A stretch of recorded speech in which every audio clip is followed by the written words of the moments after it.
Hello po mga ka-tips and reminders. Minsan pa po tayong magkasama sa sharing natin about tips on how to save money. Ayan. So sabi nga po ang pera ay napakahalaga.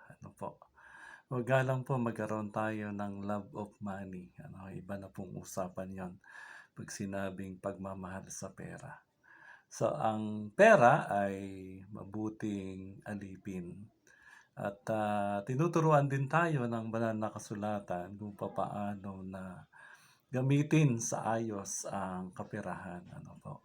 At nararapat lang na talagang mas lumawak yung ating pananaw patungkol dun sa pagsisave, pag-iipon.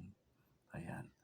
So, para po dun sa mga namomroblema, kung papaano po mag-save. Ako dati din ay nahihirapan kung papaano mag-save. Dati po akong nagtatrabaho sa isang paggawa ng baril. Kumikita din ng malaki, pero nung panahong yon ay parang napakahirap mag-budget. So, meron lang po akong ilang isi-share patungkol dito kung papaano yung mga strategies for saving money. Pero bago po yon ay tingnan po natin yung sinasabi sa banal na kasulatan. Sa Proverbs chapter 21 verse 20, ganito po ang nakasulat. A wise man saves for the future, but the foolish man spend whatever he gets. Ayan. So, isang matalinong tao daw ay nag-iipon para doon sa kanyang future. Pero yung isang taong mangmang ay nag-spend, gastos ng gastos kung ano yung gusto niyang makuha o kung yung gusto niyang mabili para sa kanyang sarili. Ayan. So, ang verse na ito ang siyang magpapatunay na kinakailangan din nating mag-save. So, iba naman din yung sinasabi sa Biblia na mag-ipon ka ng kayamanan sa langit. Isang araw may discuss po natin iyon. Pero iba din po itong nag-iipon para dun po sa future ng iyong mga anak, para makapag-aral. So, ayan, tingnan po natin ang isang mga tips kung paano po tayo mag-save. Ayan. So, number one is strategy, yung tips kung paano po mag-save. Number one ay make a budget. So, napakahalaga na matutunan po natin. A written budget maps out yun pong ating income and expenses by showing your money goes. So, napakahalaga po nung tinatawag na magkaroon ng budget. Yung bang naisulat mo kung ano yung mga dapat mong gastusin. Halimbawa, meron kang mga anak, kinakailangang alam mo kung ano yung may bigay mo para sa kanya at yung iba pang mga gastusin dapat po ay sulat.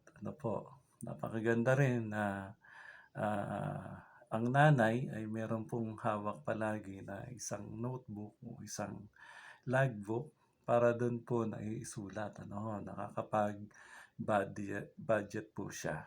So, kinakailangan din po para meron tayong maging budget ay umiisip po tayo ng paraan na pwedeng maging pagkakitaan. So, syempre, kung wala pong babudgetin, wala ka ring isi-save. So, kinakailangan, di ba yung iba, ang dami mga extra income, may mga iba-ibang mga talento, nagluluto, yan, nagbibenta, habang, siya po ay nagwo-work din. Marami pong ganyan. Ako po sa trabaho noon ay, ah, ako po ay meron din akong maliit na tindahan noon ano, sa trabaho. So, nakakabenta at the same time sumasahod.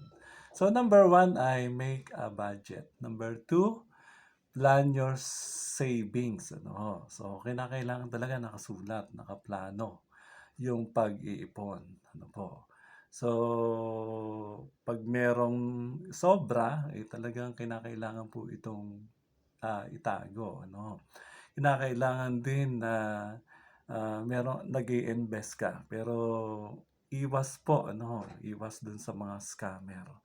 Merong mga nag-o-offer ng investment, wag po niyong kakagatin. Ano, yung napakalalaking mga ini-o-offer nila sapagkat sa una lang yon ano, na kapag kumagat ka, makakakuha ka.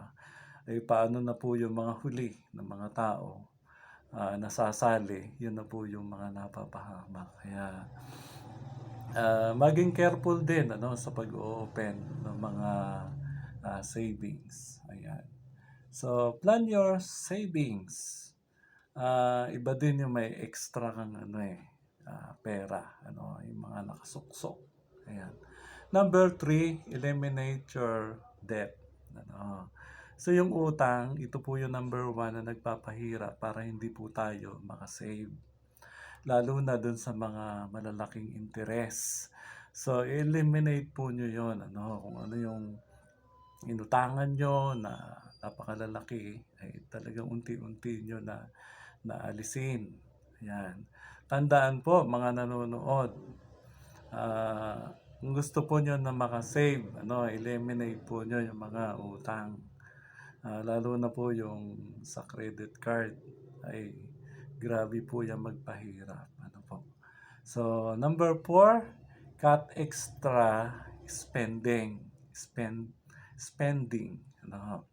So, yung mga dapat naka-plan din talaga ano kung ano yung bibilhin mo sa groceries, sa mga department store o kung pwede sa palengke na lang ano para makatipid. So kinakailangan po natin ito lalo na dun sa mga may malalaking pamilya. Kinakailangan po natin na ikinakat yung mga spending na hindi naman need. Ano, dapat talaga nakasulat kapag ikaw ay mamamalengke, nakasulat yung bibilhin para hindi ka na po natutokso dun sa mga iba pang bibilhin. Lalo na kapag nakakita po tayo ng price na sobrang mura, ano, pero tandaan natin kapag hindi kailangan, mag-no po kayo doon. Ano. So, hindi kayo makakaipon kung malaki yung iyong nagagastos. Ano, talagang wala pong matitira dyan. Ayan. So, napakahalaga na sabi nga ay know where your money is going. Ano, kinakailangan na lang po natin na kung saan talaga pumupunta yung pong ating kinikita, ano, yung ating pera. So, isa pa na dapat po nating malaman, ano, number 5, para tayo ay makaipon, makatipid ay reduce utility bills. Ayan. So, ang sigurado yon kapag ikaw ang nagbabayad, talagang tipid na tipid ka. Ano, pero minsan yung mga anak dahil hindi sila yung nagbabayad ano, talagang kung gumamit ng kuryente ano, minsan ay iniiwan na bukas yung CR na may ilaw. Ayun dapat po talagang sabihan sila. So, para tayo makatipid ano, sabi nga 'pag hindi naman kailangan, ah, i-cut ano, putulin ano, para yung bills natin hindi po siya lumobo ano, lalo na po dun sa sa tubig ano po. So, minsan nakikita natin dire-diretsong tumutulo lang po yung tubig, ayan. Dapat gumagamit tayo ng mga palanggana ano, para, sa halip na itapon natin agad puwedeng ilagay pa po sa halaman ano. So, ayan. Isa pa po ay yung nabanggit ko kanina ano po, yung no to credit cards. Ako po ay nakaranas niyan at nahirapan talaga akong mag-save. Kasi kapag gumagamit po tayo ng credit cards ano ho, minsan natutokso tayo na bumili ng bumili. Pero ang totoo po nun ano, minsan mas marami pa yung nabibili natin kaysa dun sa ating sinasahod. So number one, yan po yung nagpapahirap para tayo ay makapag-save. Isa pa po ay, ah, yung pang-pito, record your expenses. So lahat ng iyong gagastusin, pati yung sinasahod, bantayan po natin dapat may record. Notebook tayo o yung logbook para nang sa gano'n ay kitang-kita natin yung expenses natin at kitang-kita din natin yung mga natitira na puwede nating i-save, ayan. Pang-walo na napakahalaga din ano, pray to the Lord always. Tandaan po natin kaya tayo merong kinikita, may kinalaman din diyan ang Panginoon. Siya po yung nagbibigay nito sa atin. Kaya tayo may trabaho ay dahil sa Lord po 'yan. At, tayo po ay dumating dito sa mundo na talagang wala tayong dala. Wala namang tao na naka-pampers agad, ano ho, naka-diaper agad.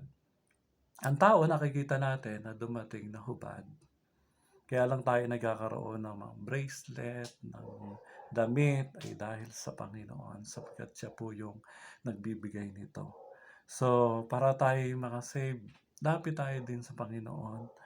Hingi tayo ng mga blessing sa Kanya at patuloy na magpaturo tayo sa Kanya sapagkat siya yung napakagaling na guro ano, na magtuturo sa atin kung ano yung nararapat na atin pong dapat na gawin.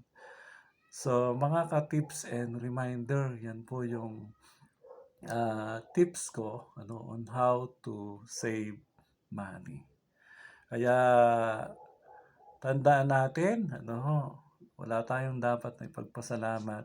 Magpasalamat tayo sa Panginoon at siya yung nagbibigay sa atin ng mga blessing. Kaya sa mga blessing na yan ano, mag-save tayo para dun sa future ng ating mga anak, future ng family. Sa Diyos po ang papuri.